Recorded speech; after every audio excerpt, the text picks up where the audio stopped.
Célébration plutôt, c'est un réel plaisir de vous retrouver pour la présentation de ce journal en langue française à la une de cette édition. Célébration solenni au Burundi du 32e anniversaire de la Charte de l'Unité nationale. Dans son discours à la nation ce dimanche, le chef de l'État a souligné le rôle primordial que doivent jouer les dirigeants dans le renforcement de l'unité nationale. Réunion des chefs de l'État de l'Afrique de l'Est ce samedi à Bujumbura sur la question sécuritaire à l'Est de la République démocratique du Congo. L'une des conclusions est le dépôt sans condition des armes par tous les groupes armés se trouvant sur ce territoire. Voilà pour le sommaire.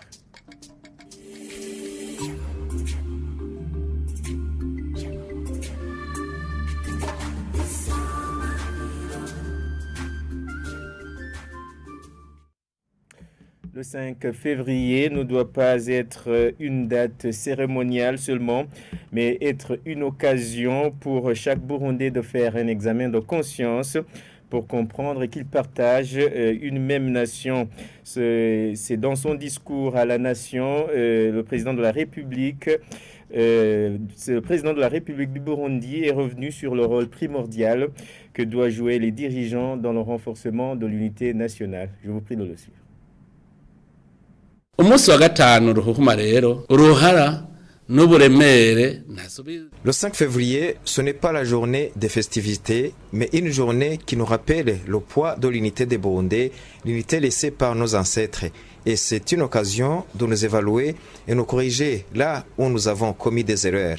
Nous devons savoir que nous sommes les mêmes et nous partageons le même berceau qui est le Burundi.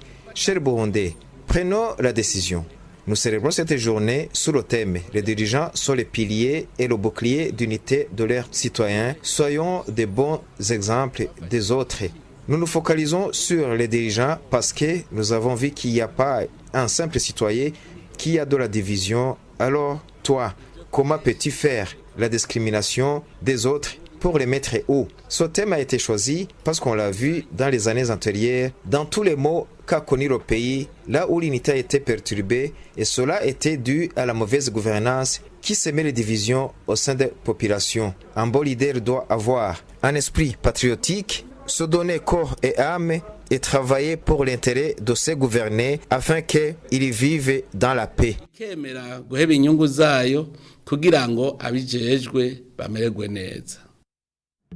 Le président du Sénat en appelle à la contribution de chaque Burundais dans le débat de maintien ou non des quotas ethniques dans les textes et lois régissant le pays. Lors de la célébration du 32e anniversaire de la Charte de l'Unité nationale à Bujumbura, Honorable Emmanuel Sinzo Hagera indique qu'une période de 5 ans est concédée au Sénat pour évaluer la Constitution en vue d'une éventuelle révision. Suivez-le.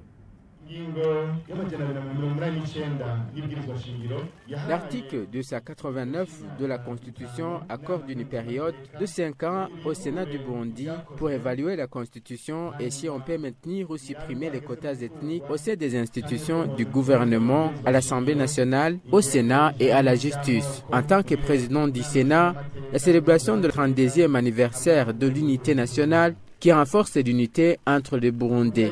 À cette occasion, comme le président de la République nous a conseillé, il faut se débarrasser de toutes sortes de divisions ethniques et comprendre que nous sommes des Burundais.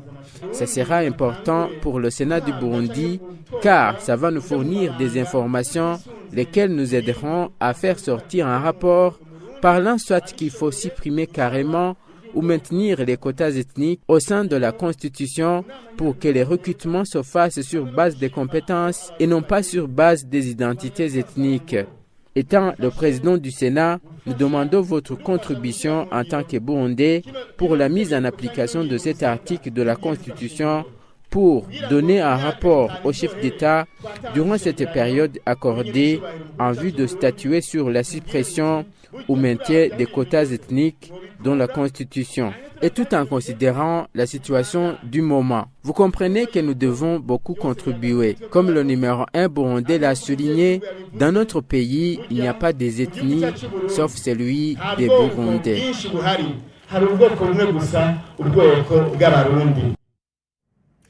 Les tenants de la charte de l'unité nationale n'ont pas eu le temps de cimenter cette politique. Tassien Sibomana, homme politique burundais, trouve en outre que certaines autorités politiques n'ont pas foi en cette charte, ce qui constitue une entrave à sa mise en œuvre effective.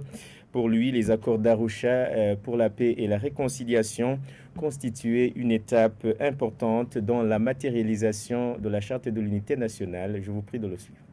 Pour moi, c'était une grande étape de la vie sociopolitique du Burundi. Malheureusement, il y en a qui y croyaient, il y en a d'autres qui n'y croyaient pas. Et ceux qui y croyaient, avec l'avènement du multipartisme, n'ont pas eu le temps de cimenter réellement cette politique de l'unité nationale. Ça, je dois le dire. Parce que moi, je y crois fermement.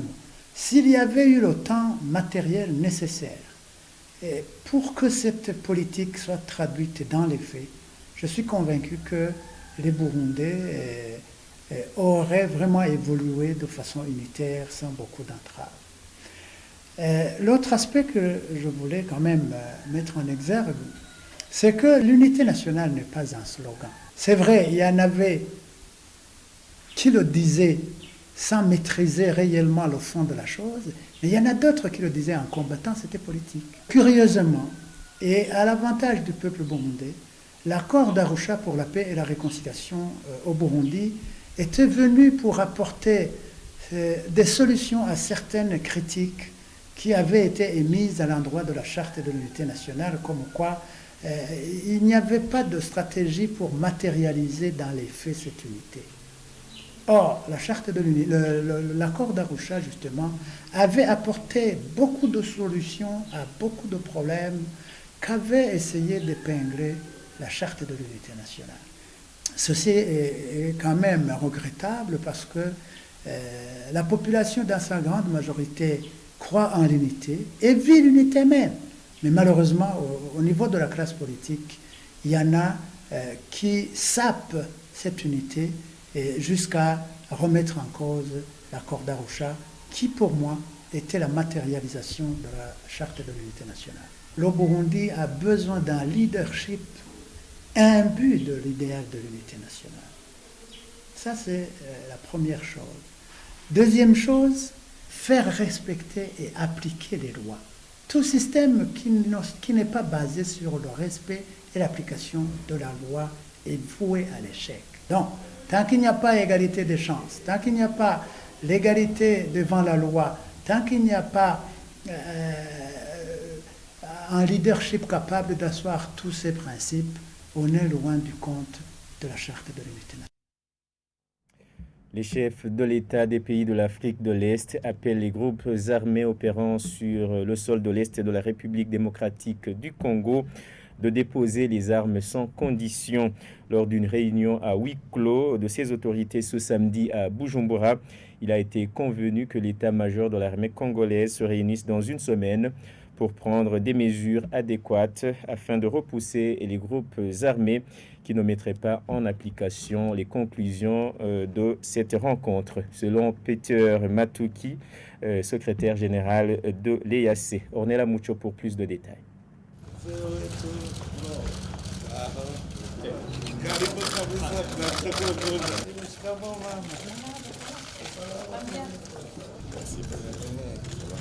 Le sommet extraordinaire de 6 chefs d'État d'Afrique de l'Est, plus un ministre des Affaires étrangères du Sud-Soudan qui s'est tenu à Bujumbura au Burundi en présentiel au bureau des chefs de l'État a commencé vers 13h et a duré à peu près 5 heures. Ces chefs d'État se sont penchés sur la situation sécuritaire en RDC. Ces derniers ont recommandé que les chefs de défense de ces pays doivent se réunir dans une semaine pour des questions d'ordre militaire.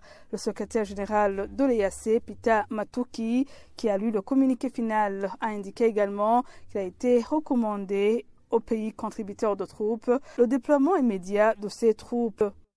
The summit observed that the security situation in Eastern DRC Le sommet a trouvé que la situation sécuritaire dans l'est de la RDC est une question régionale qui ne peut être durement résolue que par un processus politique. Le sommet a en outre trouvé la nécessité d'un dialogue renforcé entre toutes les parties. Les chefs d'État ont recommandé un cessez-le-feu immédiat par toutes les parties. Les chefs d'État ont recommandé aussi le retrait immédiat des groupes armés étrangers et aux différentes forces de se rencontrer dans un délai d'une semaine à cette fin. Ce processus doit être accompagné d'un dialogue. Les violations doivent être signalées au président du sommet pour des consultations immédiates avec les membres de la communauté. To the chairperson of the summit for immediate consultations with members of the summit.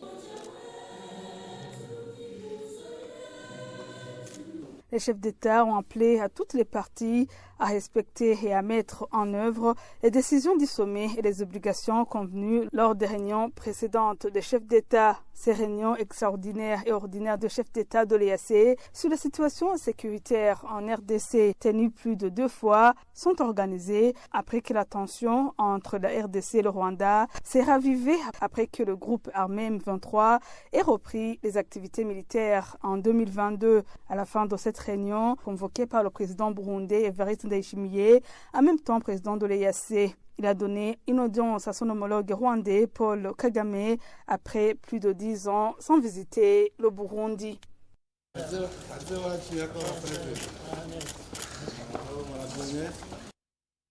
Eh bien, ainsi se referme ce journal. Merci de nous avoir suivis. À la prochaine.